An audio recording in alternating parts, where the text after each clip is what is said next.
Nah kondisinya Putik ini duduk bersila membelakangi pintu tenda, menghadapnya ini ke arah kain tenda. Dimas ini kaget, "Loh ya, lah kamu dari mana aja? Dari tadi tak cariin kok, ternyata kamu di dalam tenda." Putik ini diam aja. Akhirnya Dimas ini kan mendekat ke arah Putik. Tiba-tiba Putik ini tertawa dengan lirih.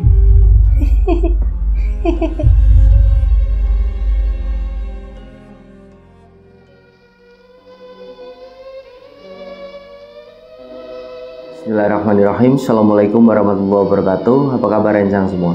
Semoga semuanya dalam keadaan sehat dan selalu diberikan kewarasan dalam berpikir. Alhamdulillah, di video kali ini kembali kami berkesempatan untuk menceritakan satu kisah misteri, di mana kisah ini datang dari rencang kita bernama Dimas yang berdomisili di Purwokerto, Jawa Tengah. Nah, Dimas ini menceritakan tentang pengalaman hidup dan pendakiannya di Gunung Slamet via Bambangan pada tahun 2017. Nah, sebelum kami masuk lebih jauh dari cerita Mas Dimas ini, sebelumnya kami ingin mengucapkan banyak terima kasih bagi rencang semua yang sudah sejauh ini mendukung channel kami, sudah subscribe, like, comment, share video-video dari channel kami. Dan yang belum subscribe, yuk subscribe dulu dan jangan lupa untuk klik notifikasi loncengnya, tentunya agar channel ini lebih berkembang dan kami menjadi lebih bersemangat lagi dalam membagikan cerita-cerita terbaru. Dan semoga amal kebaikan rencang semua dibalas sesuatu yang lebih besar dan berlipat-lipat oleh Allah Subhanahu wa Ta'ala. Amin. Baik, tanpa berlama-lama, pasang headphone masing-masing karena segmen pengalaman pendakian segera dimulai.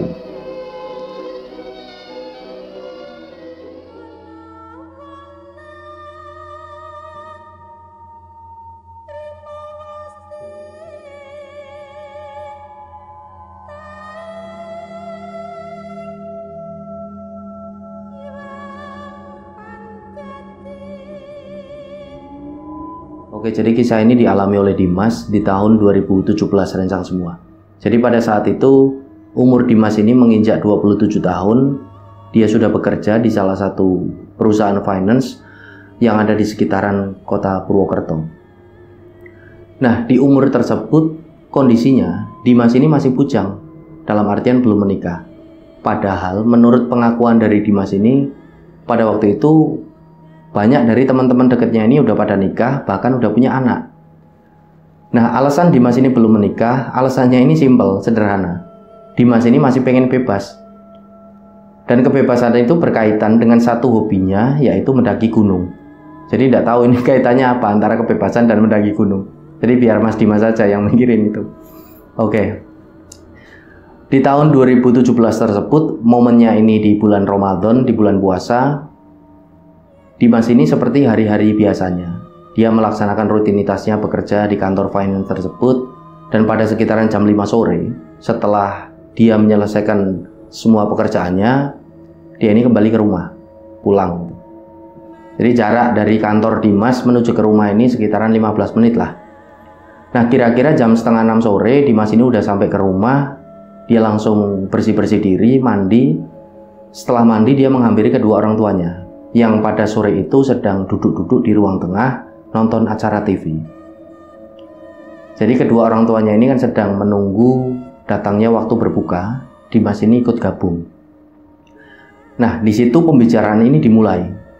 Seperti hari-hari sebelumnya, ada satu pertanyaan yang acap kali ini ditanyakan oleh bapaknya dari Dimas mengenai kapan membawa mantu buat bapak dan ibu. Karena bapak dan ibu ini udah pengen nimang cucu. Nah, sekedar untuk informasi rencang semua, Dimas ini adalah anak sematawayang dari orang tuanya. Hubungan Dimas dan kedua orang tuanya ini sangat-sangat dekat.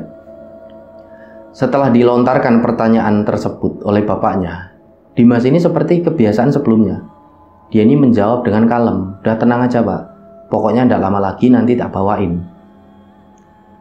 Calon istri ini dan calon mantu buat bapak ibu ini yang ya solehah, sholatnya rajin, pinter ngaji, cantik lagi. Bapak ibunya ini cuma tersenyum aja. Bapaknya ini menjawab, "Ah, biasa kamu itu." Jawabnya kayak gitu terus, tapi tidak kunjung dibuktiin, tidak kunjung dibawa ke rumah. Pada akhirnya waktu berbuka ini kan tiba. Setelah pembicaraan tersebut, mereka bertiga ini berbuka puasa bersama. Setelahnya Dimas ini melaksanakan ibadah sholat maghrib, di mana dia ini melaksanakan ibadah sholat maghrib di depan rumahnya. Karena kondisinya di depan rumah Dimas ini ada satu musola, itu karena dia tinggal di satu komplek perumahan. Jadi ada fasilitas umum berupa musola, dan itu tepat di depan rumahnya Dimas. Setelah sholat maghrib ini, Dimas masuk ke rumah, dan ibunya ini seperti teringat dengan satu hal. Dia ini manggil si Dimas, Le, ya bu, ada apa bu? Tadi siang itu ada temenmu datang ke rumah. Itu kayaknya kok teman SMA-mu apa ya? Itu bawa undangan, kayaknya kok undangan reuni SMA angkatanmu. Itu ibu taruh di meja kerjamu di kamar. Dimas pun langsung menuju ke kamar gitu. Oh iya bu, terima kasih. Dilihat oleh Dimas, bener aja itu adalah undangan reuni SMA angkatannya Dimas. Disitulah Dimas ini seneng banget, karena udah lama Dimas ini tidak ketemu dengan teman-teman SMA-nya. Acara itu akan diselenggarakan H+3 setelah Hari Raya Idul Fitri, setelah Lebaran. Jadi ceritanya gini rencang semua. Semenjak Dimas ini lulus dari SMA, Dimas ini memang seperti lost contact dengan teman-teman SMA-nya. Karena pada waktu itu Dimas ini memilih untuk kuliah di kota yang agak jauh. Jadi Dimas ini kuliah di Bandung. Nah, jarak dari Purwokerto ke Bandung ini kan cukup jauh. Dimas ini jarang sekali yang namanya pulang ke kampung pada saat kuliah. Karena ya untuk menghemat biaya, karena jaraknya juga jauh gitu kan. Dimas ini pulang kalau ada acara-acara tertentu saja. Nah, disitulah Dimas ini benar-benar merasa seneng. Dia ini menghubungi satu teman SMA-nya dulu, yang pada saat itu masih sering kontek-kontekan dengan Dimas. Walaupun bisa dikatakan udah tidak pernah ketemu semenjak lulus SMA. Namanya ini si Anton. Di situ Dimas ini chat WA menanyakan Anton ini dapat tidak undangan tersebut. Ternyata Anton juga dapat. Nah, disitulah mereka akhirnya janjian mau datang ke acara reuni SMA tersebut. Nah, berjalannya hari, Dimas seperti biasa melakukan aktivitas pekerjaannya di kantor. Sampai pada akhirnya hari raya ini tiba. Setelah hari raya, di H+3 hari raya itu, Idul Fitri, hari reuni ini tiba. Di hari itu Dimas ini benar-benar senang. Dia ini sangat bersemangat. Bangun di pagi hari, dia langsung mandi, sarapan pada sekitaran jam 7:30 pagi itu. Padahal acara akan dimulai pada jam 9. Tapi Dimas ini benar-benar bersemangat. Dia ini udah membayangkan gitu loh, mau ketemu dengan teman-teman SMA-nya dulu, yang anaknya ini gokil-gokil. Dimas ini sudah membayangkan lah, akan bercanda, akan membicarakan, mentertawakan masa lalu mereka gitu.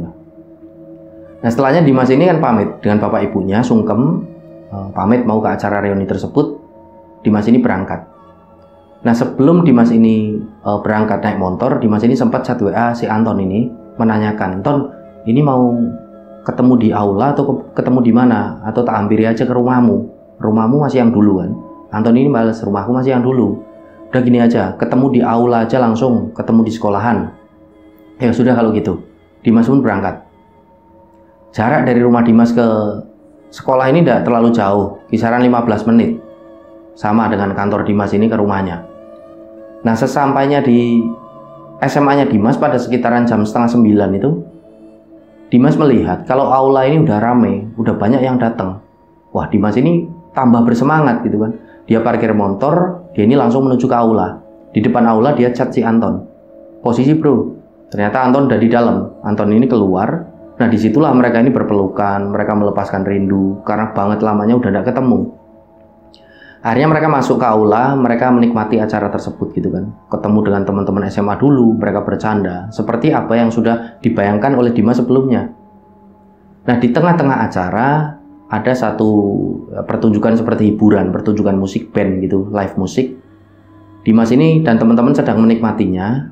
Nah, mata Dimas pada saat itu tertuju dengan seorang perempuan, di mana perempuan ini Dimas menggambarkan kepada kami, ini sangat-sangat cantik. Perempuan ini berambut panjang gitu, lalu menggunakan gaun berwarna putih, nampak cantik dan anggun. Dimas ini terkesima, memandang terus sampai Anton ini nyeluk dia. Weh, ngopong lamun mandengi sopo? Kae lho, aku kok rodok eleng, rodok lali sopo yo?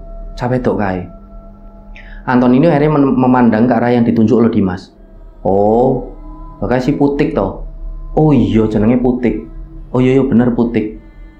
Kenapa? Naksir gue? Ora yo. Aku mau ngerotok nganu tok. Eling rotok lali ngono lho. Putik iki kan biyen nganu setahun tok neng SMA-ne dhewe.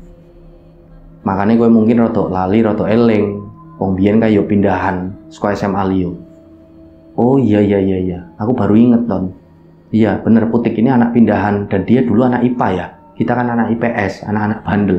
Dia anak pinter. Dimas ini tahu itu adalah Putik, tapi dia agak lupa-lupa inget. Dan dia ini cuma ya sekedar kenal aja, say hello gitu loh. Nggak deket karena Putik ini anak IPA, si Dimas, Anton ini anak IPS. Di situ diledek sama Anton, kamu naksir ya? Enggak lah, aku cuma memandang saja. Jadi Dimas ini menuturkan kepada kami, pada saat itu sebenarnya Dimas ini udah kesengsem gitu. Karena memang Putik ini cantik sekali. Putik cantik, dia menggunakan gaun putih nampak anggun, wajahnya ini wajah cantik kejawaan gitu. Jadi cantik-cantik wajah Jawa.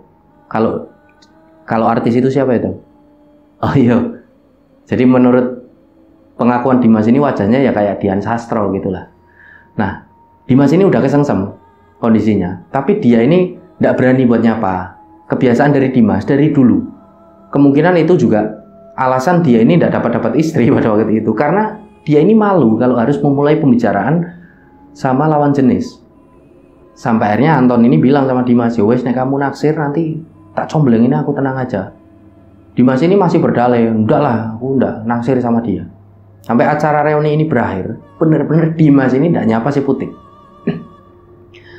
Nah, pulangan si Dimas ini, singkat cerita berjalannya hari, 2 minggu kemudian, Dimas ini kan sudah kembali bekerja di kantornya. Dia menyibukkan dirinya lagi, sampai dia ini udah agak lupa dengan yang namanya si Putik ini. Nah, ada satu kebiasaan dari Dimas rencang semua. Dimas ini tidak pernah sama sekali ketika sedang bekerja, dia ini mainan HP, bahkan di waktu istirahat. Dia ini megang HP ketika dia ini sudah pulang ke rumah, selesai dari bekerja gitu.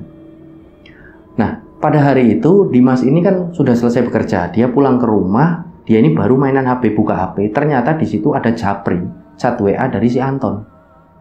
Anton ini izin sama Dimas mau memasukkan dia ke salah satu grup yang Anton ini buat, yaitu grup reuni SMA angkatannya Dimas.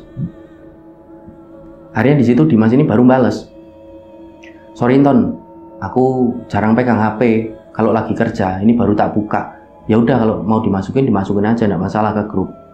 Anton ini langsung bales, "Wis telat, wis tak lebokno ket mau." "Oh ya wis, matur suwun." Akhirnya Dimas ini ngecek, ternyata memang ada satu grup baru.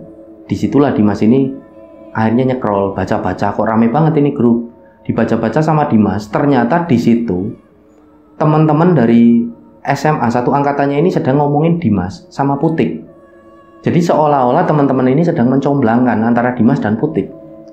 Karena memang semua teman-teman ini udah pada nikah, kecuali Dimas sama Putik ini.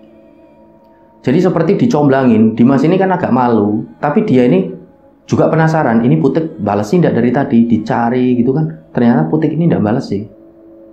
Akhirnya si Dimas ini japri si Anton ini, "Anton, kamu ngapain kok ikut-ikut ngejekin aku sama Putik, kasihan Putiknya, nanti ndak malu gitu."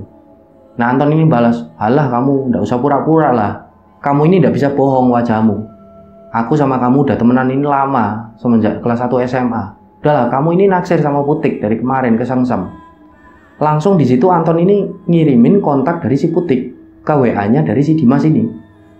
Dimas ini awalnya agak ogah-ogahan, "Ini kenapa kok kamu ngirim kontaknya si Putik tiba-tiba? Udahlah kamu nggak usah pura-pura, udah langsung aja dicapri itu si Putik, daripada nanti kena orang lain, kamu nanti gelo, nyesel."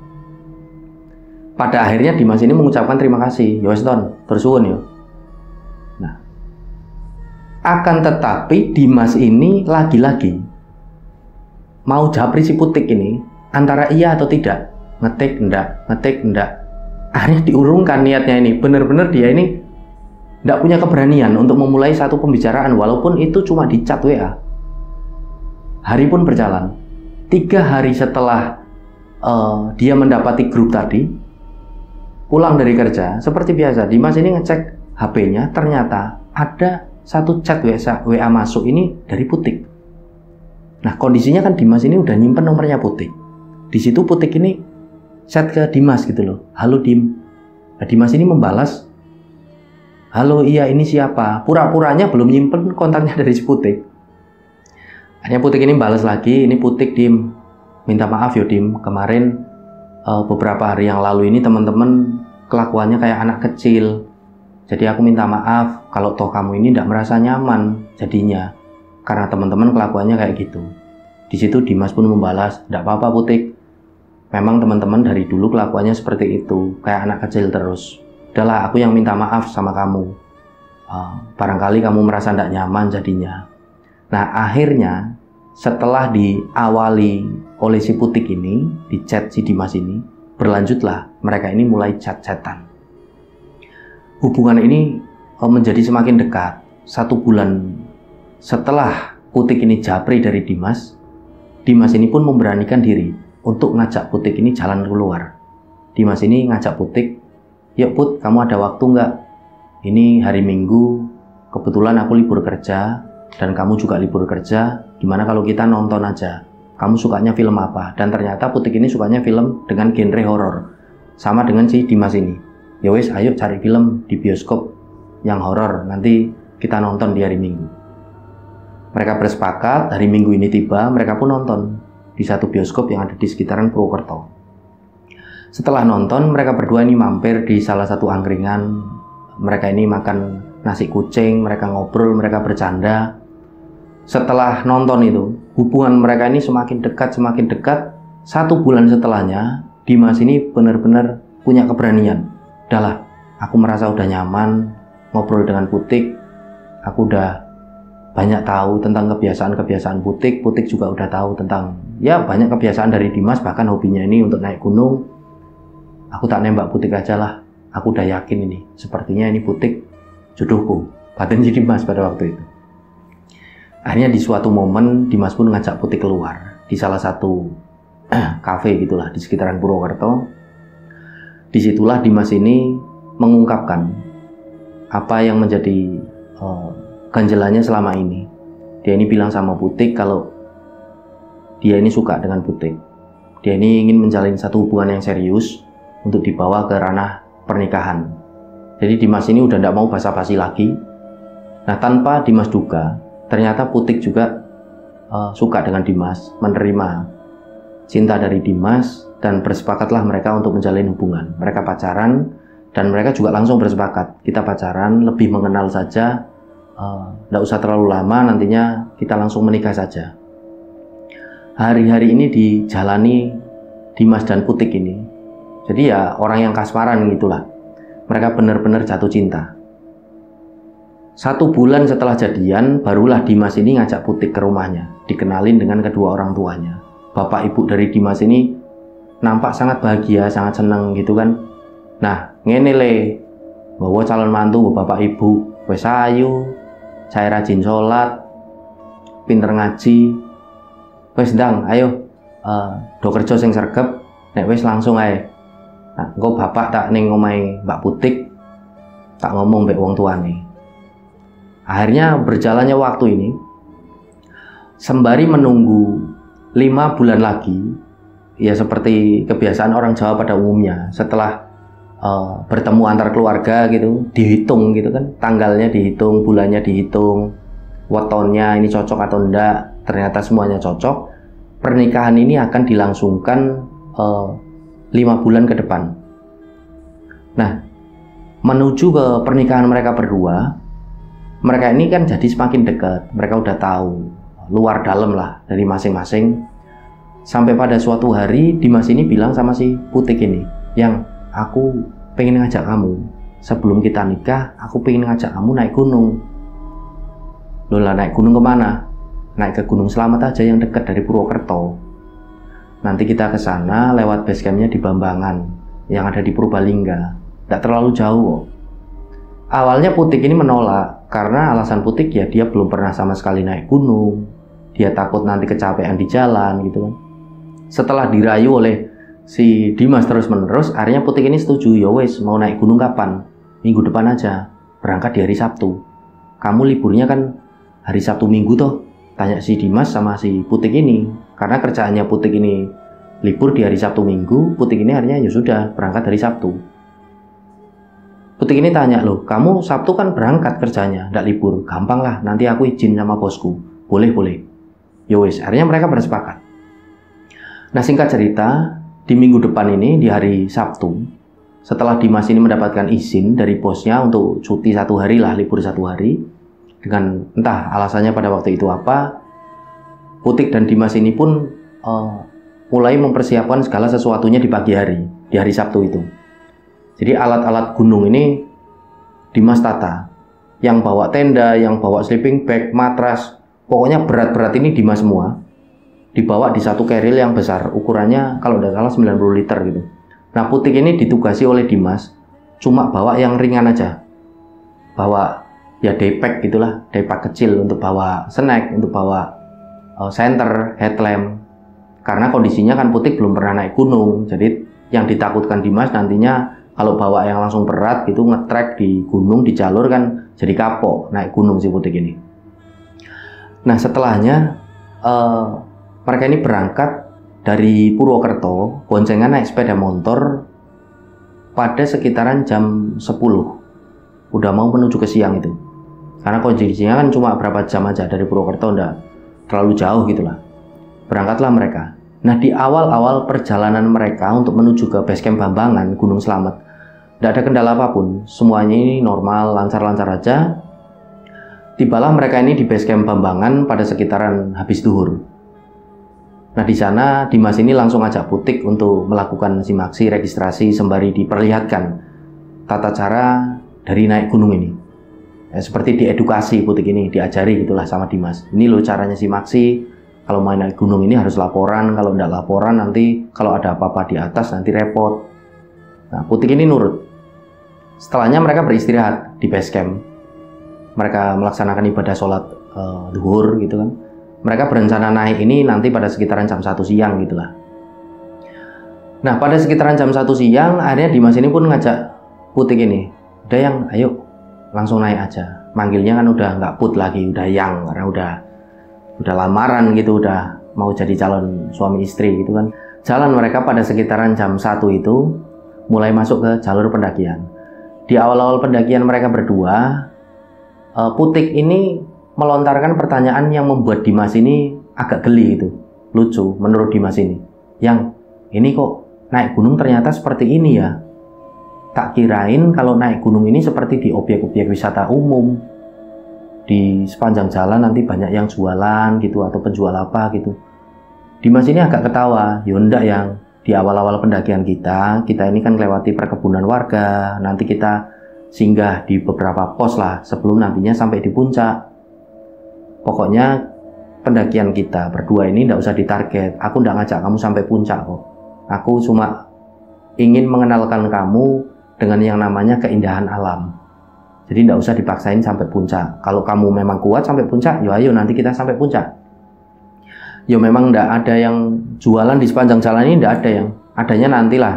Kayaknya kalau tidak salah di pos 1 ini ada yang jualan, nanti ada warung. Jawab si Dimas kan. Di pos 3 juga ada. Pokoknya asik lah nanti ini pendakian. Jalan mereka di siang itu. Kondisinya langit ini cerah gitu kan, angin sepoi-sepoi. Tidak ada kendala apapun. Belum ada kejadian aneh ataupun kejadian yang ganjil. Singkat cerita sampailah mereka di pos 1 yang namanya Pondok Gembirung. Nah di pos 1 ini Dimas ngajak Putik untuk istirahat pada sekitaran setengah 3 sore karena cukup jauh ini dari base camp sampai di Pondok Gembirung ini. Nampak wajah Putik ini kan udah agak pucat, kesel, capek gitu kan. Udah yang kita istirahat aja dulu di sini. Nanti baru kita lanjut ke pos selanjutnya, ke pos 2. Nah Putik ini pun setuju. Mereka berdua ini istirahat di pos 1 di Pondok Gembirung sambil makan semangka, pesen es. Nampak juga ada satu rombongan pendaki. Dimas ini sempat nyapa. Rombongan pendaki ini ternyata satu rombongan pendaki yang baru aja dari atas. Mereka ini mau turun. Setelah cukup lama di Pondok Gembirung, Dimas ngajak Putik lagi untuk jalan. Putik ini setuju karena dia masih kuat. Jalanlah mereka dari pos 1 Pondok Gembirung ini untuk menuju ke pos 2 Pondok Walang. Nah, di tengah-tengah perjalanan untuk menuju ke pos 2 Pondok Walang, belum ada kejadian aneh, kejadian ganjil, dan pendakian ini benar-benar bersahabat. Cuaca ini sangat cerah. Mereka ini ngobrol, bercanda sambil jalan ini pelan. Jadi Dimas ini kan ngimbangi si Putik, karena dia baru pertama kali naik gunung. Biar nggak kapok, biar betah lah gitu di pendakian. Jalan mereka, dan singkat cerita sampailah mereka di Pondok Walang. Sampai di Pondok Walang sepi, tidak ada satupun pendaki selain mereka. Mereka cuma minum air mineral. Si Dimas ini bakar rokok, tanya sama Putik, "Gimana yang lanjut jalan?" "Ya, aku masih kuat kok, ayo lanjut jalan." Jalan lagi mereka, menuju ke pos selanjutnya ke Pondok Cemoro. Singkat cerita, sampailah mereka di pos 3 di Pondok Cemoro. Kondisinya pada waktu itu udah masuk ke gelap. Udah wayah-wayah surup, masuk ke maghrib. Dimas ini ngajak pacarnya itu untuk istirahat dulu di pos 3 di Pondok Cemoro. Yang istirahat dulu yo, ini maghrib, kita sholat dulu di sini. Kebetulan ini warungnya juga buka, kita istirahat di sini. Apa kamu mau ngecamp aja di sini? Di Pondok Cemoro juga luas ini buat mendirikan tenda. Aku nurut kamu aja. Lah kalau jalan terus ini masih ada pos-posnya enggak? Ya masih ada nanti. Rencanaku ini di pos 5 lah maksimal. Kita ini mendirikan tenda di sana. Nah nanti kalau toh kamu kuat kan jaraknya enggak terlalu jauh dari pos 5 ini untuk menuju ke puncak. Oh ya sudah kalau gitu, aku masih kuat kok. Habis ini kita lanjut jalan aja. Enggak bahaya kan pendakian di malam hari? Enggak lah, enggak masalah. Pokoknya yang penting ya waspada, hati-hati. Dan pokoknya kamu nanti tak jagain aku, kamu jalan di depan. Akhirnya mereka bersepakat untuk dari Pondok Cemoro ini melanjutkan perjalanan gitu kan. Nah, mereka ini istirahat di pos 3 di Pondok Cemoro. Sempat juga Dimas Putik ini kan ngobrol dengan bapak ibu pemilik warung. Bapak ibu pemilik warung ini sempat menawari Dimas untuk mendirikan tenda aja di situ, karena kebetulan memang sepi kondisinya di pos 3, tidak ada pendaki lain selain mereka. Menyarankan gitu kan untuk mendirikan tenda saja di situ karena kondisinya malam, pendakian malam ini agak tidak bagus gitu. Nah pada waktu itu Dimas ini tanya lagi sama si Putik, "Gimana yang ngecamp di sini aja? Apa mau lanjut jalan?" "Udahlah aku nurut aja." Akhirnya Dimas ini memutuskan, "Ya uslah lanjut jalan aja." "Nggih Pak, kami perencananya ini mau ngecamp nanti Pak di pos 5. Ini karena pacarku juga masih kuat katanya. Ini baru pertama kali loh dia naik gunung Pak." "Wah baru pertama kali? Kok kuat banget Mbak?" "Iya Pak, karena dipaksa oleh pacarku ini." Jadi Putik ini menjawab sembari bercanda. Nah setelah mereka melaksanakan ibadah sholat maghrib, kondisinya Dimas ini mau bayar gitu kan di warung. Pada waktu itu Putik ini tanya sama Dimas, "Yang ini ada tempat yang bisa buat pipis dah ya? Aku kok pengen pipis." "Oh ada, ya kamu jalan aja sana, agak masuklah itu ke pohon-pohon gitu, ke semak-semak. Nah di sana kamu pakai ini aja, air untuk cebok gitu," kata si Dimas kenanya. Jadi akhirnya Putik ini pun nurut apa kata Dimas. Ya wis lah, jadi tidak ada toilet gitu ya, tidak ada kalau di sini. Udahlah tidak apa-apa di sana, nanti disiram aja, ini pakai air. Nanti gampang di pos 5 juga ada mata air, kita ambil air lagi nanti di sana untuk persediaan. Putik ini nurut, jalanlah Putik. Dia ini mau pipis. Dimas ini mengeluarkan uang, setelah dihitung mau bayar, tiba-tiba Putik ini udah datang lagi. Dimas ini agak kaget, "Loh Yang, kok cepet bener? Kamu kencingnya di mana? Pipisnya di sebelah warung ya? Nggak agak jauh?" Putik ini diam aja, jalan, sembari dia ini ambil daypacknya. Dan daypack ini tiba-tiba diberikan ke Dimas gitu loh, tanpa mengucapkan sepatah kata pun. Nah Dimas ini kan tanya, "Kamu kenapa Yang? Capek? Apa kamu agak tidak enak badan? Kita turun aja atau mau ngecamp di sini?" Putik ini awalnya diem aja sembari ngasihin daypacknya itu. Dimas ini menerima. "Oh ya sudah, kalau kamu kecapean, ini daypack tak bawa aku." Dimas ini batin, kemungkinan Putik ini kecapean. Wajahnya ini memang pucat, dan Putik ini ya seperti nampak kelelahan gitu kan.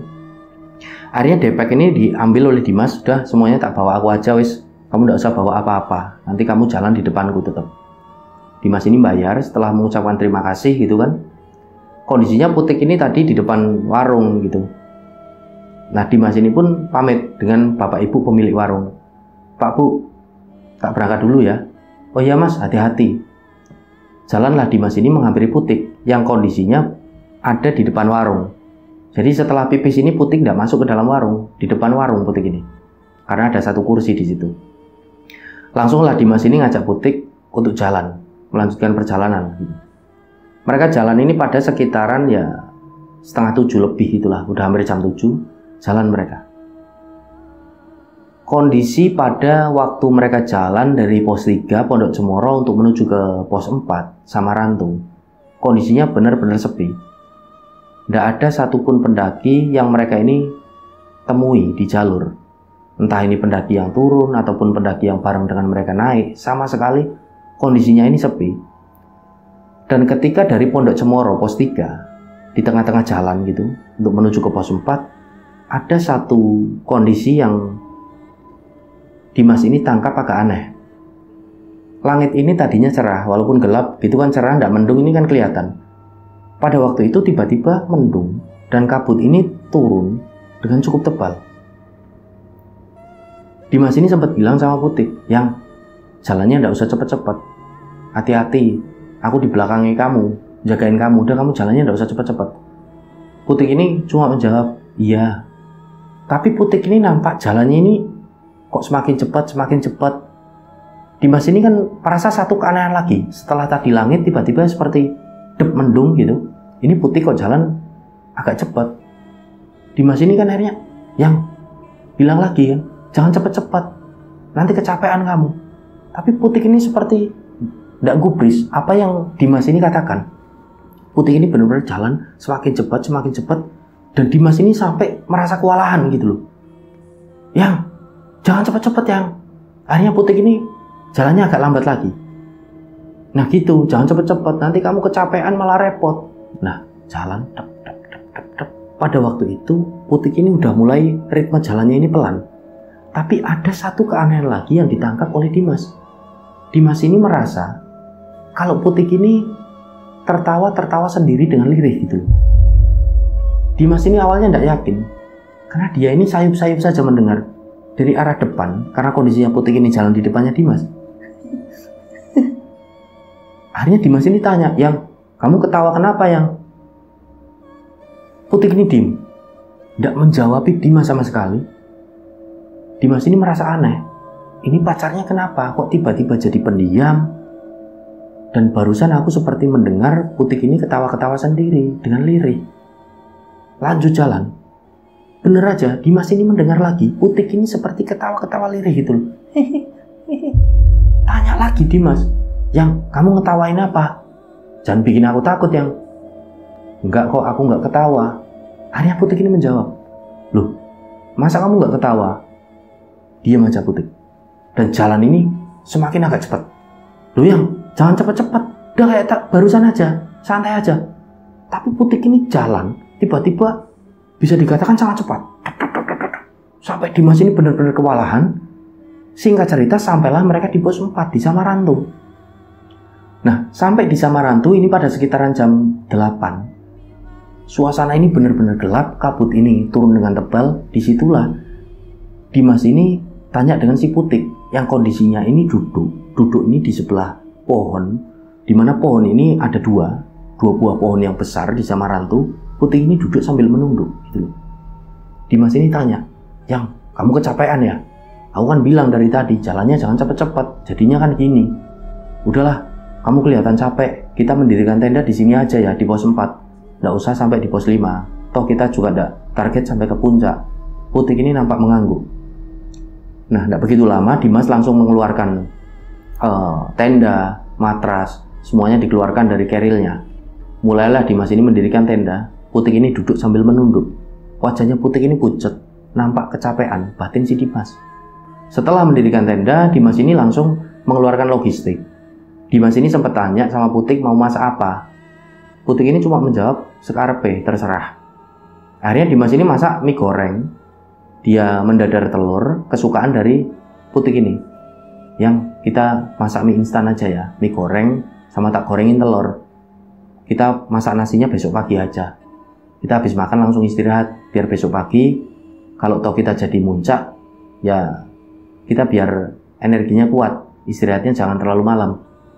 Putik ini nurut, mengangguk. Dimas ini masak. Di situ dia masak Indomie goreng, setelahnya dia mendadar telur, setelah matang mulailah mereka ini makan. Nah, ketika makan ada satu keanehan lagi yang ditangkap oleh Dimas. Jadi keanehan yang ditangkap Dimas ini, Putik sikapnya ini seperti menunjukkan itu bukan sikapnya Putik seperti biasanya. Putik ini duduk, kakinya ini seperti tingkring satu. Ambil nesting itu yang udah ada isi mie-nya, ada telurnya. Putik ini makan dengan sangat cepat, lahap, seperti orang yang berhari-hari tidak makan. Bener-bener langsung habis. Dimas ini sangat kaget di situ. Loh Yang, kamu lapar Yang? Makanya cepet bener, pelan-pelan kalau makan. Gue kesenggrok kamu itu, tersedak, gitu kata si Dimas. Putik ini diam aja. Setelah makan, dia ini nyari air minum. Setelahnya Putik ini minum. Minum ini juga seperti tidak pakai ukuran. Sampai airnya ini pada netes semua gitu loh, ke bajunya dari Putik.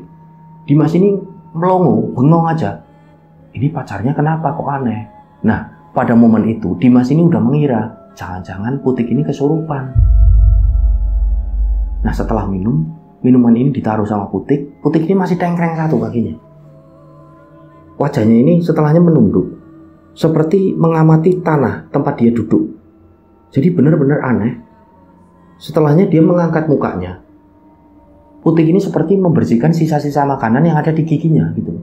Jadi bukan seperti kebiasaan Putik. Ini pacarnya kok tidak sopan, batin si Dimas gitu loh.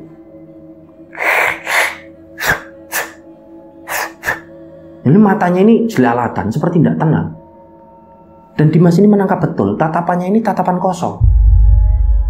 Dimas ini udah merinding di situ. Dia benar-benar merinding.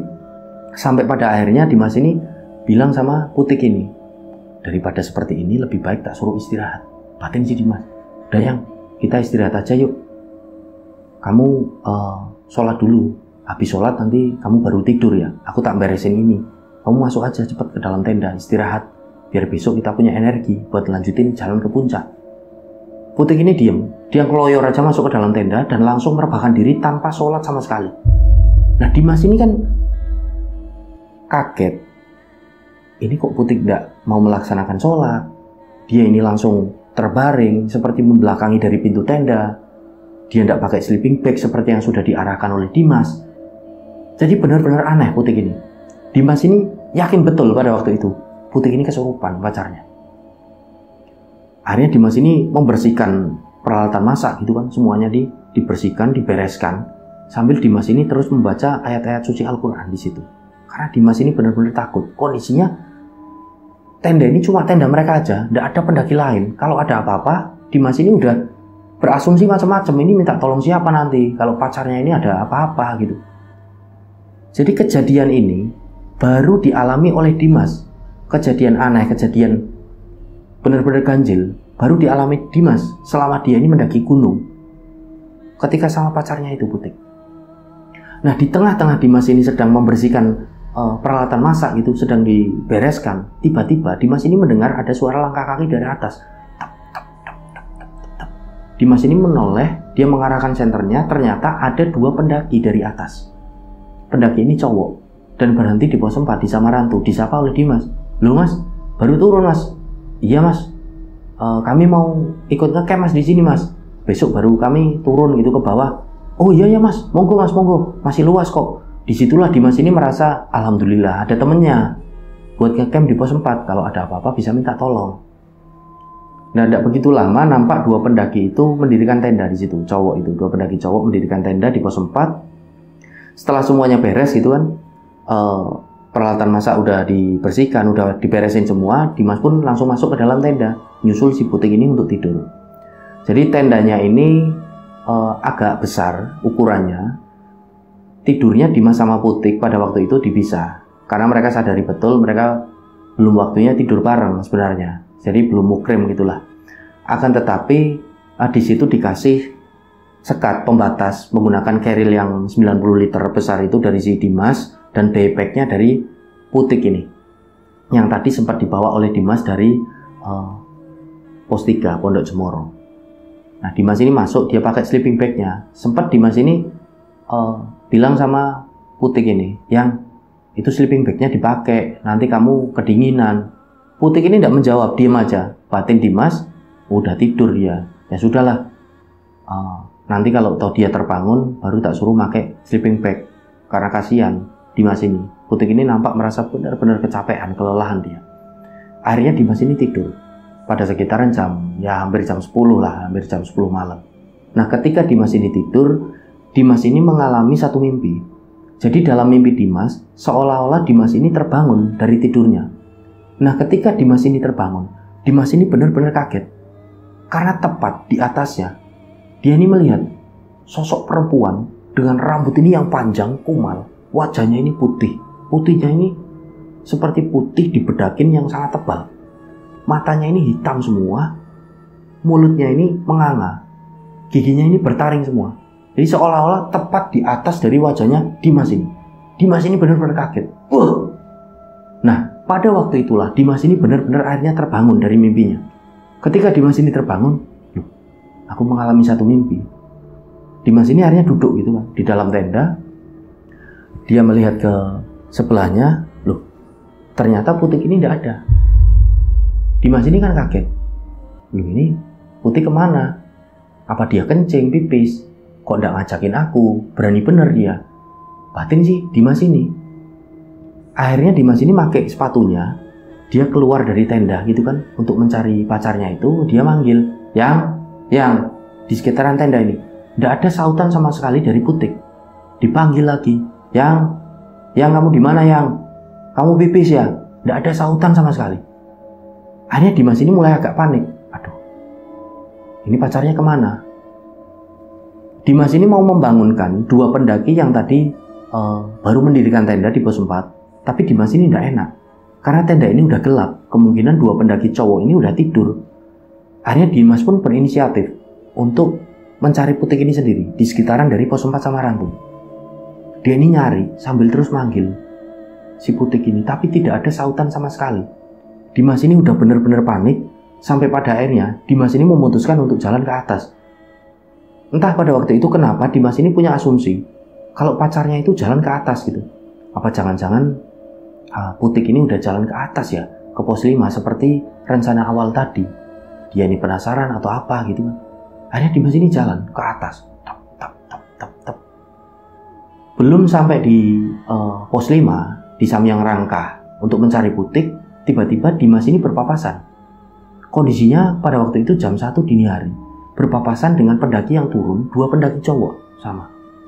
Nah, disitulah Dimas ini bertanya, Mas, mau tanya Mas, Masnya dari pos berapa? Dari pos 5 Mas, kami mau turun malam kami. Oh, mau tanya Mas, tadi di pos 5 atau di tengah jalan, barusan Masnya ini papasan enggak? Dengan cewek, pakai sweater warna putih, dia ini pakai celana gunung warnanya hitam. Rambutnya panjang Mas, cantik. Dia pacarnya aku Mas. Tadi kok tak cari di dalam tenda ini tidak ada. Ini aku mau nyari ke pos 5, barangkali di sana. Oh, tidak ada Mas. Kami tidak papasan juga, di pos 5 juga tidak ada. Kami ini pendaki terakhir Mas, yang dari atas turun. Loh, beneran tak Mas? Tidak ada? Tidak ada Mas. Nah, setelah mendapati jawaban dari dua pendaki cowok yang kondisinya ini turun, Dimas ini jadi tambah bingung. Ini Putik sebenarnya kemana? Pacarnya ini kemana? Di pos 5 tidak ada, di tengah jalan dua pendaki cowok ini juga tidak papasan. Akhirnya Dimas ini diajak oleh dua pendaki cowok itu. Ya sudah Mas, ayo ikut kami aja turun ke bawah. Wong di atas tidak ada siapa-siapa kok. Udah turun aja, tak bantuin cari. Oh ya sudah Mas, terima kasih. Jalanlah mereka bertiga di tengah kegelapan hutan pada malam itu. Di tengah-tengah jalan untuk menuju ke pos 4 ini, di mana tendanya Dimas ini berdiri, Dimas ini terus memanggil-manggil pacarnya itu. Yang. Dua pendaki cowok ini juga ikut panggil gitu loh. Mbak Putik. Udah ada sautan sama sekali. Yang mereka dengar ini cuma suara hewan malam, suara serangga hutan, dan suara gemerisik daun, dan semilir angin. Jalan mereka. Benar-benar mereka bertiga ini tidak menemukan Putik. Sampailah mereka ini di pos 4. Nah, ketika sampai di pos 4, dua pendaki cowok ini pun istirahat di situ dan tanya sama Dimas, gimana Mas? Terus mau nyari ke bawah apa gimana? Aku bingung Mas. Udah Mas, aku tak istirahat aja di tenda. Kemungkinan ya masih BAB atau masih kencing ini pacarku. Udah mas, tak tungguin aja di sini. Bener mas, ini nggak kami bantuin lagi buat nyari. Nggak apa-apa loh mas, kami bantuin. Nggak mas, nggak masalah. Dimas ini nggak enak gitu loh sama dua pendaki cowok itu. Akhirnya nggak begitu lama, dua pendaki cowok ini pun pamit. Yowes mas, kami tak turun dulu ya mas. Pokoknya kalau masnya ada apa-apa udah segera turun aja mas. Langsung laporan ke base camp. Iya mas, iya terima kasih masukannya. Dua pendaki cowok ini pun turun pada waktu itu. Nah Dimas ini akhirnya kan duduk di depan tenda, dia sedang kebingungan. Satu tenda yang dua pendaki cowok ada di pos 4 ini juga nampak masih gelap. Kemungkinan ya udah tidur gitu kan dari tadi. Dimas ini bingung, ini harus gimana ya? Dia berusaha nyari lagi, manggil lagi. Yang, nggak ada sautan sama sekali. Akhirnya Dimas ini pun memutuskan, yowes lah, aku tak ambil daypack, aku tak turun aja. Daypack ini akan difungsikan Dimas ini sebagai ya untuk bawa air, untuk bawa snack. Sembari dia ini turun gitu. Untuk bekal dia turun bawanya daypack. Dan tenda ini rencananya mau ditinggal dulu di situ oleh si Dimas. Dimas ini akhirnya jalan. Dia masuk ke dalam tendanya. Dimas ini benar-benar kaget. Putik ini di dalam. Nah kondisinya Putik ini duduk bersila membelakangi pintu tenda, menghadapnya ini ke arah kain tenda. Dimas ini kaget. Loh yang, lah kamu dari mana aja? Dari tadi tak cariin kok, ternyata kamu di dalam tenda. Putik ini diam aja. Akhirnya Dimas ini kan mendekat ke arah Putik. Tiba-tiba Dimas ini kaget karena secara tiba-tiba Dimas ini mendengar Putik ini tertawa dengan lirih. Jadi tawa ini seperti yang didengar oleh Dimas tadi sepanjang jalan menuju ke pos 4. Putik ini ketawa dengan lirih. Masih dengan duduk bersila membelakangi pintu tenda, membelakangi Dimas. Dimas mengurungkan niatnya untuk mendekati Putik. Loh yang, kok kamu ketawa? Ada apa yang? Putik ini tidak menjawab. Dia masih terus tertawa dengan lirih. Disitulah Dimas ini benar-benar yakin kalau pacarnya itu kesurupan. Disitulah Dimas ini langsung membacakan ayat kursi. Dia membaca surat-surat pendek. Setelah Dimas ini membaca, Putik ini masih terus saja seperti tertawa dengan lirih. Masih membelakangi Dimas. Doa-doa ini seperti tidak mempan. Dan secara tiba-tiba Putik ini baru mengucapkan kalimat, "Dongomu gak kanggo." Suara yang dikeluarkan oleh Putik ini jelas sekali bukan suaranya dari Putik. Dimas ini kenali betul, ini bukan suaranya Putik. Ini suara perempuan yang udah agak tua. Dan entah ini siapa. Disitulah Dimas jadi tambah yakin Putik ini kesurupan. Yang, kamu ini kenapa? Jangan nakut-nakutin aku yang. Dongamu gak kanggo. Bicara lagi. Sosok yang kemungkinan ini ada di dalam raganya dari Putik ini. Dimas ini kembali membaca ayat kursi dengan agak kencang, dengan agak keras. Dan tiba-tiba Putik ini membalikkan tubuhnya. Dia ini menoleh dengan sangat cepat ke arahnya Dimas. Sembari Putik ini seperti berteriak. Di wajahnya dari Dimas mepet ini, "Dongamu gak kanggo." Disitulah Dimas ini seperti kaget. Seolah-olah Dimas ini terpental ke belakang. Dimas ini kan akhirnya menjerit. Karena saking kagetnya dia ini ketakutan. Dia membaca ayat kursi ini dengan sangat keras.